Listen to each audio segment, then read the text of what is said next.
It's so much worse than even you know. We're going to walk through how bad things are getting with the U.S. dollar, with the U.S. deficit, just how bad of shape the federal government is in. Is it any wonder that the Chinese are out there dumping U.S. Treasury bonds? We're a deadbeat. We are basically bankrupt as a country, and the fact that anyone is loaning us money still is patently insane. So is it any surprise that China and other countries are like, yeah, we're not going to loan you any more money? Because the simple fact is that when you have a deficit that is this big, we are spending so much more money than what we're bringing in. We would literally, in order to balance the budget this year, we would literally have to double the income tax across the board for everybody. That's how bad it is. Let's jump into it. Welcome to the Poplar Report. I'm Steve Poplar. I'm an accountant by trade. And yeah, we're going to look at some numbers here today. I'm pulling my numbers from the whitehouse.gov. So these numbers are, let's just say, very, very conservative. These numbers are painted in such a way that the rosy projections out to the horizon are wonderful. So this is what we're looking at for this upcoming year. This upcoming year, we're going to be paying at least $1 trillion. That's right, $1 trillion just in interest. Now, the federal government is going to be taking in about $5.1 trillion total in revenue. This is income tax. This is corporate income taxes. This is Social Security payroll, Medicare payroll, estate taxes, customs on tariffs and such, and just everything else. All the money that the federal government is getting in is $5.1 trillion. That's hopeful, right? We're hoping we don't have a downturn in the economy, nothing. Now, the fiscal year starts in October, so that is starts in October and runs until the next year. So we have $5.1 trillion coming in. That doesn't sound too bad, but here's the problem. $5.1 trillion is already required to go out. $1 trillion in interest, that needs to be paid, of course, but it's worse than that because when we start talking about Social Security, Medicare, Medicaid, and then another category called other mandatory programs. This includes like SNAP benefits, things that have already been promised. These are programs that can't really be cut. They'd have to pass laws to cut these programs, and let's just say the American people would cry bloody murder about it, right? So we have $5.1 trillion going out through these programs in 2025. Social Security, Medicare, Medicaid. Are we going to cut those? No, we're not going to cut those. That's just not going to happen.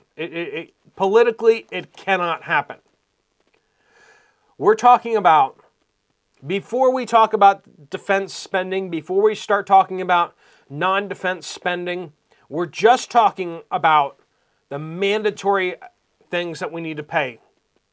$5.1 trillion in, $5.1 trillion out. So all of the discretionary spending, including the defense budget, is about $1.9 trillion. All of that is just straight deficit. We have the most powerful military in the world, arguably, but the simple fact is that it's being funded by everyone buying treasury bills. It's being funded by foreign countries loaning us money. It's all on the credit card, so to speak. And the fact is that these are, like I said, extremely rosy projections. It would be very easy for us to go past $2 trillion deficit, go more like 2.5, $3 trillion deficit next year. Every year, we end up spending way more than what our budgeted amount is. Congress decides to pass a stimulus bill or another whatever bill. we just constantly spend way more than what we are bringing in. And the simple fact is, we're required to send out as much as we're bringing in. If we were to fix this, like, and just in the short term, we would have to double the individual income tax. Whatever you paid in income tax last year, just imagine that doubled. And that would get us so that we have just a little bit extra that we could throw at the national debt. At basically $35 trillion of debt, we would be paying that off in approximately 60 years. That's assuming we double the income tax. So people in the second highest tax bracket of 35%, that would have to go up to 70%. And if they're in the state of, New York or California or something like that, that means people towards the top of the brackets would be paying basically 80+% taxes on their income. Do you think that might be incentive for them not to make as much money? I mean, the rich can always decide to not make money this year, right? They can just push it into shell corporations. They can push it overseas. They can just not pay taxes on it this year. Push it until next year and the next year. 80%. And some of the top tax brackets would be closer to 85%. At that point, you really do ask yourself the question of, why should I make money in the first place? What's the point? If the government's going to take pretty much all of it, then why would I do that? And so you can see how if you double the income taxes, you would not actually double the revenue. You'd actually lose a lot of revenue along the way. People would just either defer their income, or they just decide, you know what, it's better to be a taker than a maker. And believe me, we already have quite a few takers in the country. We have 92 million taxpayers. Now, I put that word in there with the understanding that married people are one taxpayer. So 92 million tax returns that actually paid income taxes. And that number continues to drop. People more and more are not paying income taxes because their incomes are dropping. People are retiring and all these things. 92 million people. Now, we have 336 million residents of the United States and 92 million people that are actually shouldering all of the income taxes. When you look at how many people are actually paying the bulk of those taxes, that number drops even more significantly. We're talking basically 45 million Americans are paying almost 70% of the income taxes in the country.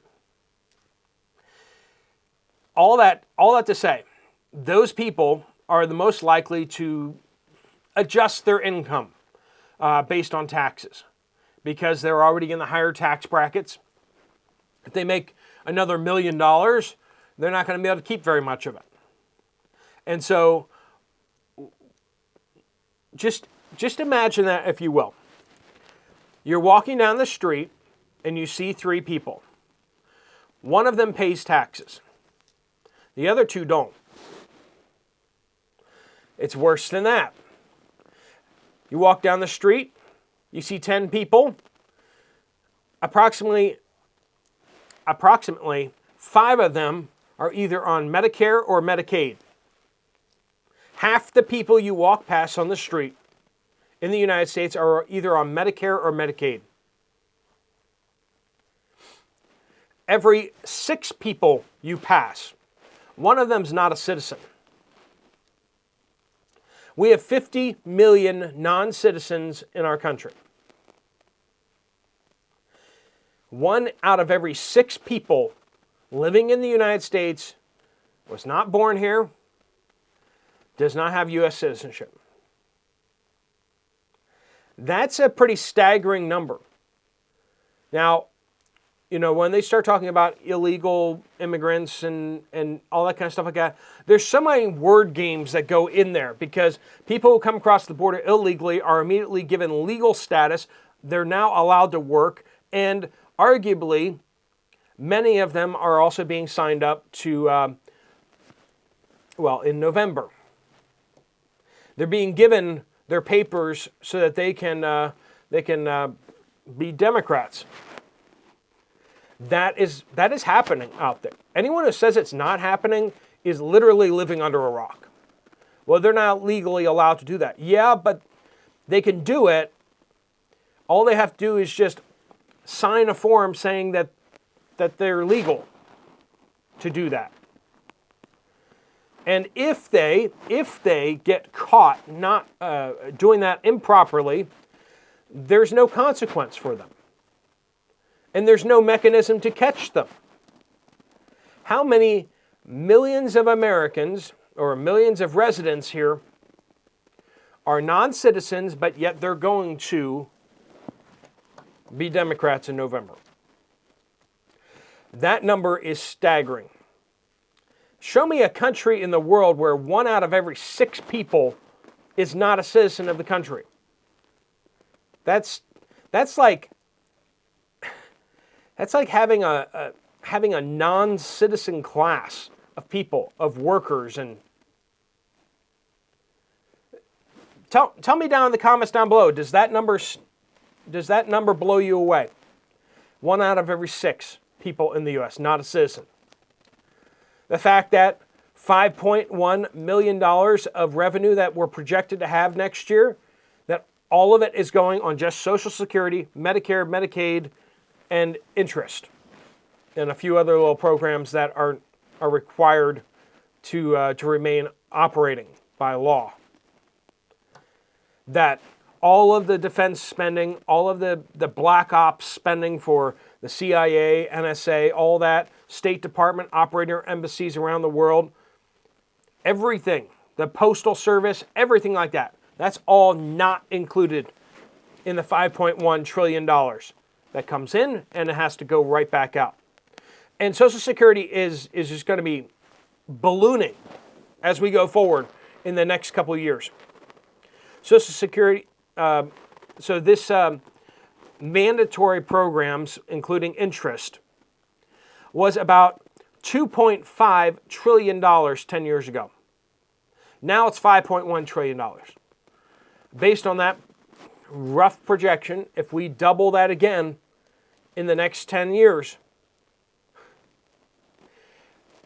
the rosy picture of how much money we'll be bringing in 10 years is, according to the White House, $8 trillion.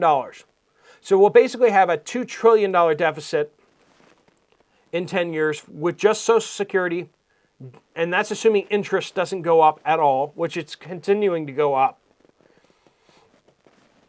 All of that means that our hole is going to get deeper and deeper every single year, and that's even without any additional spending. That's if we just demobilize the entire U.S. military. That assumes that we just don't have a CIA, don't have NSA. The FBI gets completely defunded. The Department of Education gets defunded. Every department of the federal government gets defunded except for Social Security, Medicare, Medicaid, and we pay the interest on our loans. And we'll still have to basically have a doubling of our income taxes to just pay for those things. The numbers they don't make any sense anymore. The impossibility of us paying back our deficit and our debt is insane. It's just not going to happen. If we inflate it away, then all of these numbers are going to go sky high. We're going to see Social Security going up dramatically. If inflation goes up, then the cost of Social Security goes up. The cost of everything else in the federal budget goes up too. Sure, we'll skim more money off of the people with the income taxes because as they just try to stay ahead of inflation, they're going to get hammered by the taxes, right? But that's still not going to plug the hole. It's just going to get worse and worse. There is no getting off of this crazy train. We're either going to have a massive default where the federal government is just going to say, we're not going to pay all that money we owe. And in addition to that, they're going to look at Social Security and just say, what we promised to give you in Social Security, we're not going to give you. Like, there's no way that we don't do that. We have 56 million people on Social Security today. In 10 years, it's going to be 78 million. If people live longer, I mean, it's going to be even more than that. That's a 40% increase of people on Social Security in the next 10 years. How's that going to work? We have inflation. Let's just assume inflation is like 3.2%. That's going to require a 37% increase. Now I say 3.2% because that was the cost of living adjustment last year for Social Security. So if we just keep that steady at 3.2% every year increasing, it means the budget's going to have to go up by 37%. Then when you consider the fact that we're going to have another 22 million people on Social Security, 37% increase per person, plus an increase of 40%, you start seeing how these numbers are just going to go through the roof. And then most of the people on Social Security are on Medicare, right? And the fact is that we're hearing reports that down in Texas and in Arizona, all along that line, people are being signed up for Medicaid as soon as they come across the line. When we have millions and more people on Medicaid, is the price of that going to go up? I mean, is that going to cost us more money? Yeah, probably. The fact is that over 50% of people not born in the U.S. are on social welfare, are on welfare programs of some sort or another. Those 50 million non-citizens, over 50% of them are on some sort of welfare. Over 50% of the food stamps are going to families or people that were not born here in the United States. Over 50% of SNAP benefits going to people not born in this country. Now, they may have since become U.S. citizens. They may be legally residents. They may have green cards. They may be British people that came over, got a green card to work here, or Canadians that came across the border. Whatever it is, over 50% of U.S. Food stamps go to people not born in this country. This is the kind of insanity that we're living in right now. None of it makes sense. And anyone who actually just goes there and looks at the numbers and says, does this make sense? Would go, no, this makes no sense whatsoever. Let's put this in terms of a person. Imagine a person is going to make $51,000 this year. And you're looking at their budget. And you see that this year they have to pay $10,000 in interest. Like, not debt principal, like they're not paying $10,000 on their credit cards this year. No. They're paying way more than that. $10,000 is just going to interest. And then you see that they've made commitments, ironclad commitments that they can't change, for another $41,000. So you look and you see they can't make any choices. They're not even feeding themselves yet. They don't have a house. They don't have anything else. And they're already locked in for their $51,000 that they're making is already going out the door. Now, what they're planning on living on is that they're planning on borrowing $19,000 this year so that they can eat and they can buy the toys that they want to buy, and all that. They're going to borrow $19,000, and that's what they're going to live on. Would you look at this person and say, I should loan this person money? Or would you say, this is absolutely insane?